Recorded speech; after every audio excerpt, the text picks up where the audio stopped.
엄마, 아빠, 연기라고는 믿을 수 없을 만큼 절박한 목소리였다.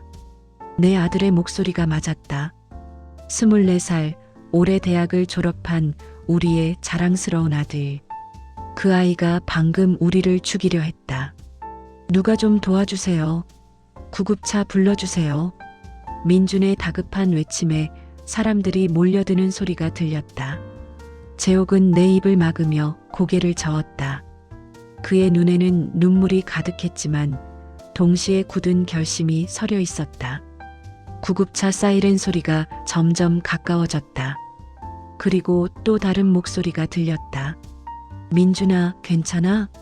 시어머니 윤이었다. 70대 중반의 나이에도 꼿꼿한 자세를 유지하는 그녀의 목소리는 침착했다. 너무 침착했다. 할머니, 엄마랑 아빠가 쯧쯧. 그러게 내가 난간 가까이 가지 말라고 했잖니. 괜찮아. 다 괜찮을 거야. 시어머니의 목소리에는 슬픔이 없었다. 오히려 계산적인 냉정함만이 느껴졌다. 안녕하세요. 구독과 좋아요는 영상 제작에 큰 도움이 된답니다. 알람 설정까지 해주시면 새로운 영상을 올리면 알려드립니다. 그럼 사연을 시작합니다. 죽은 척해 제발. 남편 재혁의 떨리는 속삭임이 귓가에 맴돌았다. 그 순간 아들 민준의 손이 내 등을 강하게 밀어냈다. 중력이 몸을 잡아당기는 찰나 나 수지는 본능적으로 남편의 손을 움켜쥐었다. 우리 부부는 그렇게 함께 절벽 아래로 추락했다. 가을 단풍이 물든 설악산 전망대. 관광객들의 비명소리가 멀어졌다. 시간이 느리게 흐르는 것 같았다. 26해 전 결혼식장에서 재혁의 손을 잡았던 그 순간부터 지금까지의 모든 기억이 주마등처럼 스쳐 지나갔다. 하지만 추락은 3m 아래 돌출된 바위턱에서 멈췄다. 재혁이 재빠르게 나를 바위 그늘로 끌어당겼다. 그의 눈빛이 말했다. 움직이지 마. 숨소리도 내지 마.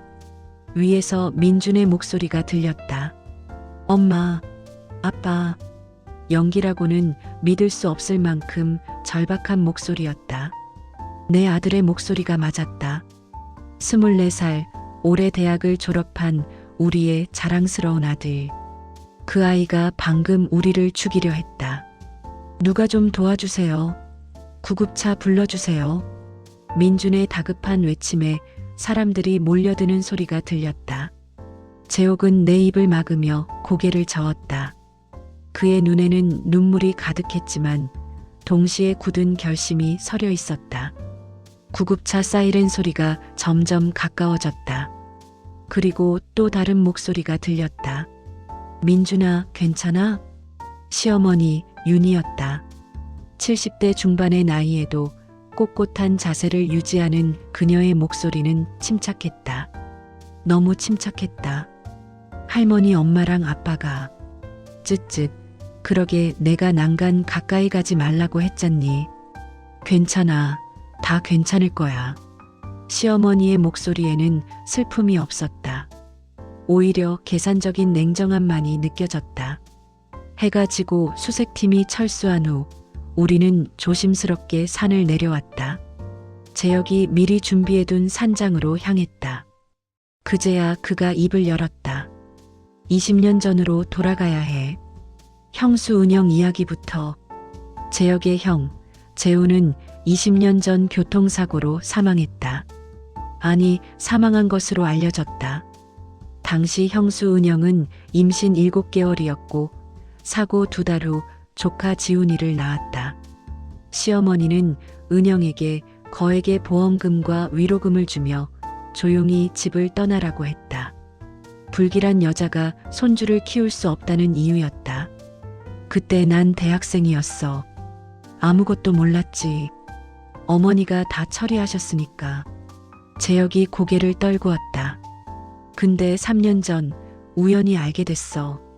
형이 살아있다는 걸. 뭐라고? 형수 은영 씨가 나를 찾아왔어. 몰래. 형이 사고 당일 밤 누군가 브레이크를 조작했다고. 경찰 조사를 피하려고 어머니가 은영 씨에게 돈을 주고 입을 막았대. 형은 기적적으로 살았지만 기억을 잃고 요양원에 있어. 내 손이 떨렸다. 그럼 시어머니가 형을 죽이려 한 거야. 아니, 죽인 것으로 만든 거지. 이유는 보험금. 형 명의로 가입된 30억짜리 보험이 있었거든. 수익자는 어머니. 재혁은 3년간 조사했다고 했다. 시어머니의 재산관리 기록, 보험 가입 내역, 그리고 결정적으로 당시 정비소 직원의 증언까지. 그런데 왜 지금까지? 증거가 부족했어. 그리고 민준이 때문에. 우리 아들을 지키고 싶었어. 하지만 6개월 전부터 이상한 일들이 벌어졌다. 민준이 갑자기 고급 외제차를 몰고 다니기 시작했다. 명품 옷과 시계로 치장했다. 대학 졸업 후 취직도 하지 않으면서 말이다. 민준이 어머니한테 돈을 받고 있었어. 그리고 어제 민준이 통장에 10억이 입금된 걸 확인했어. 10억? 우리 부부 명의로 된 보험금이 20억이야. 수익자는 민준이. 어머니가 짠 시나리오인 거지. 손자를 이용해서 아들 부부를 제거하는. 산장에서의 첫날 밤 나는 잠을 이룰 수 없었다. 내가 낳고 키운 아들이 돈 때문에 부모를 죽이려 했다는 사실이 믿기지 않았다. 재혁의 휴대폰이 울렸다. 그가 받지 않자 문자가 왔다. 형, 정말 죄송합니다. 제가 정신이 나갔었나 봐요. 할머니가 형수님이 바람 피운다고, 형이 빚더미에 앉아 있다고, 가족이 파탄 났다고 저를 설득했어요. 차라리 사고로 보내드리는 게 낫다고. 민준이었다. 재혁이 냉소를 지었다. 10억 받고도 양심이 남아있네. 지금 뭘 해야 할까요? 내가 물었다. 죽은 사람은 복수할 수 있어. 그리고 20년 동안 숨어 살았던 형과 형수에게 자유를 돌려줄 거야. 다음 날 재혁은 기자 출신 친구 성민을 산장으로 불렀다. 성민은 탐사보도 전문 프리랜서였다. 이거 진짜 대박 사건인데? 성민이 재혁이 건넨 파일을 보며 휘파람을 불었다. 20년 전 보험 사기에 살인 미수, 그리고 손자를 이용한 연쇄살인 기도라니. 근데 형님, 이거 경찰 가야 하는 거 아닌가요? 증거가 약해. 어머니는 직접 손 안 댔거든. 다 사람을 시켰어. 게다가 재력도 있고 인맥도 넓어. 제대로 준비 안 하면 우리만 당해. 재혁의 계획은 치밀했다. 먼저 우리 부부의 사망을 기정사실화한다. 그동안 시어머니와 민준의 행적을 추적하며 증거를 모은다. 동시에 형 재훈과 형수 은영의 증언을 확보한다. 그리고 결정적 순간에 모든 것을 폭로한다. 근데 제일 중요한 게 있어요. 성민이 말했다. 민준 씨를 어떻게 할 건가요? 걔도 공범이잖아요. 재혁의 얼굴이 굳었다. 그건 나도 모르겠어. 일주일이 지났다. 성민의 보고에 따르면 장례식은 조용히 치러졌다. 시신을 찾지 못했다는 이유로 빈소만 차렸다. 시어머니 윤희는 단 한 방울의 눈물도 흘리지 않았다고 했다. 근데 민준 씨가 좀 이상해요. 성민이 촬영한 영상을 보여주었다. 장례식장에서 계속 울고 밥도 안 먹고 할머니가 뭐라 해도 방에만 박혀 있대요. 영상 속 민준은 초췌했다. 20대 청년의 얼굴이 아니었다. 10억은 그대로 통장에 있었고 한 푼도 쓰지 않았다. 연기일 수도 있어. 내가 차갑게 말했다. 하지만 재혁의 생각은 달랐다. 아니야. 민준이는 원래 착한 애였어. 어머니가 타락시킨 거야. 그날 밤 민준은 시어머니의 서재에 몰래 들어갔다. CCTV에 모든 것이 찍혔다. 그는 서랍을 뒤지고 금고를 열고 컴퓨터 파일을 복사했다. 저놈이 뭐라는 거야? 성민이 실시간 모니터링 화면을 보며 말했다. 다음 날 새벽 민주는 집을 나섰다. 그가 향한 곳은 경찰서였다. 그리고 그는 모든 것을 자백했다. 할머니가 저를 이용했습니다. 부모님이 저를 버릴 거라고, 재산을 다른 데 쓸 거라고 거짓말했어요.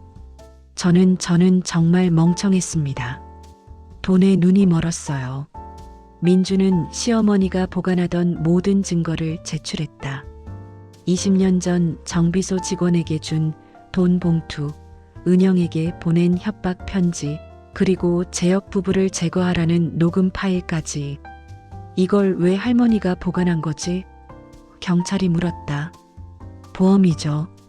나중에 문제 생기면 다른 사람한테 뒤집어 씌우려고요. 아마 저한테 뒤집어 씌울 생각이었을 겁니다. 윤희는 체포됐다. 70대 노인의 얼굴에는 여전히 오만함이 남아 있었다. 증거가 뭐가 있어? 다 조작이야. 내 손자가 날 모함하는 거라고. 하지만 검찰은 20년 전 사건을 재수사했고 당시 증거들이 속속 드러났다. 브레이크 오일에서 검출된 이물질, 정비소 직원의 은행 거래 내역, 그리고 결정적으로 재혼의 생존. 요양원에서 지내던 재혼은 3년 전 기억을 되찾았다. 사고 전날 밤 어머니가 차고에서 나오는 것을 봤다고 증언했다. 어머니는 항상 나를 실패작이라고 했어요. 사업 실패하고 빚지고 쓸모없는 아들이라고. 그런데 보험금 30억짜리는 날 위해 들어주셨죠. 그게 제 마지막 쓸모였나 봅니다. 재혼의 증언은 담담했지만 뼈아팠다. 법정에 선 윤희는 끝까지 부인했다. 나는 가족을 위해 한 거야. 쓸모없는 자식들 때문에 가문이 망하는 걸 막으려고. 가문? 판사가 차갑게 물었다. 자식을 죽이려 한 사람이 가문을 말합니까? 윤희는 1심에서 징역 25년을 선고받았다. 살인 미수, 보험 사기, 증거인멸 등 8개 혐의가 인정됐다. 판결이 확정된 날 재혁과 나는 민준을 만났다. 서울구치소 접견실. 유리창 너머 민준의 얼굴은 너무 여위어 있었다. 엄마, 아빠. 민준이 울먹였다. 나는 아무 말도 할 수 없었다. 재혁이 먼저 입을 열었다. 내가 자수한 거 고맙다. 고맙다니요. 전 부모님을 죽이려 했는데 넌 도구였을 뿐이야. 진짜 적은 너의 할머니였고, 하지만 전 선택했잖아요. 돈을 선택했어요. 부모님보다. 침묵이 흘렀다. 나는 유리창에 손을 댔다. 민준아. 예, 엄마. 너 알지? 엄마가 너 임신했을 때 입덧이 너무 심해서 3달 동안 물만 마셨던 거. 아빠는 밤마다 내 등을 쓰다듬어 주면서 우리 아기 조금만 기다려. 곧 만나라고 말했어. 민준의 눈에서 눈물이 쏟아졌다. 태어났을 때 너무 작았어. 2.5kg. 의사 선생님이 조심스럽게 안아야 한다고 했지. 아빠는 너를 안고 3시간 동안 병원 복도를 걸어 다녔어. 내가 잠들 때까지. 엄마, 돌 사진 찍을 때 넌 카메라만 보면 울었어. 그래서 아빠가 카메라 뒤에서 곰돌이 인형극을 해줬지. 넌 깔깔 웃었고 우리는 그 순간을 사진으로 남겼어. 재혁이 이어받았다. 초등학교 입학식 날, 넌 엄마 손을 놓지 않으려고 했어. 엄마도 같이 학교 다니면 안 돼? 라고 물었지. 우리는 교실 문 밖에서 1시간을 기다렸어. 중학교 때 왕따 당했을 때 넌 1달 동안 방에만 틀어박혀 있었어. 우리는 매일 밤 내 방문 앞에서 기도했어. 우리 아들이 웃을 수 있게 해주세요라고. 민주는 소리내어 울었다. 우리가 너를 포기한 적은 단 한 번도 없어. 내가 우리를 밀어냈을 때조차도. 정말 죄송해요. 정말. 알아. 내가 말했다. 그리고 기다릴게.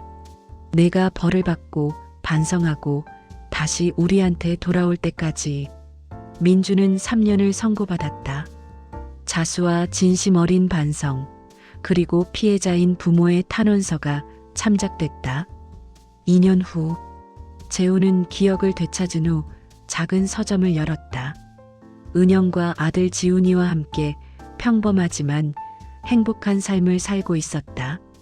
20년 만의 재회였지만 그들은 놓친 시간을 서서히 메워가고 있었다.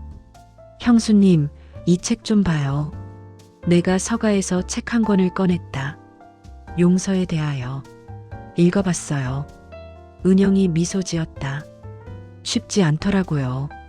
용서라는 게 그래도 해야 하는 거잖아요. 우리가 살기 위해서.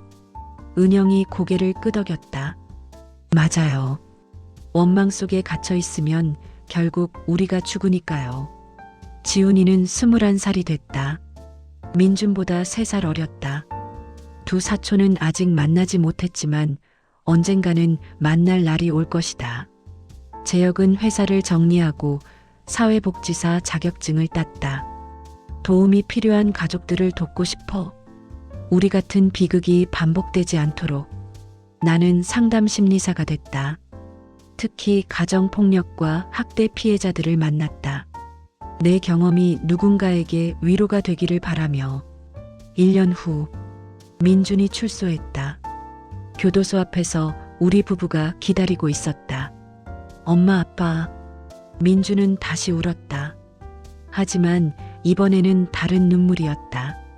후회와 참회, 그리고 감사의 눈물. 많이 컸네. 재혁이 아들의 어깨를 두드렸다.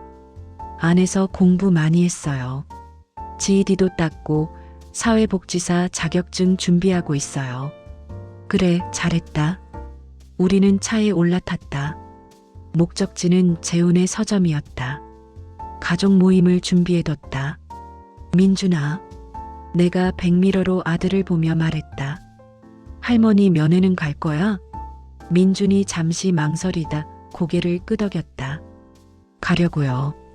용서는 아직 못하겠지만 그래도 제 잘못도 있으니까요. 제가 더 똑똑했다면, 더 강했다면 할머니의 조종에 넘어가지 않았을 테니까요. 그건 내 잘못이 아니야. 재혁이 말했다. 넌 피해자이기도 했어. 하지만 선택은 제가 했어요. 그 책임은 제가 져야죠. 차창 밖으로 봄 햇살이 쏟아졌다. 벚꽃이 만개한 거리를 지나며 나는 문득 깨달았다. 용서는 망각이 아니라는 것을, 고통을 기억하면서도 그것에 묶이지 않는 것이라는 것을. 서점에 도착하자 재훈과 은영, 지훈이가 우리를 맞았다. 어서 와, 민준아. 재훈이 먼저 손을 내밀었다. 민준은 울먹이며 큰아버지의 손을 잡았다. 죄송합니다, 큰아버지. 정말. 알아. 다 알아. 이제 새로 시작하자. 그날 저녁 우리 가족은 오랜만에 함께 식사했다. 웃음소리가 서점을 가득 채웠다. 완벽하지는 않았다. 여전히 어색한 순간들이 있었고 말하지 못한 상처들이 남아 있었다. 하지만 우리는 함께 있었다. 그리고 그것으로 충분했다. 창밖으로 해가 졌다. 어둠이 내렸지만 서점 안은 따뜻한 불빛으로 가득했다. 마치 우리 가족처럼. 긴 어둠을 지나 다시 찾은 빛처럼. 민준이 조용히 말했다. 엄마, 아빠, 평생 속죄하며 살게요. 그리고 사랑해요. 재혁과 나는 아들을 꼭 껴안았다. 우리도 사랑한다, 아들.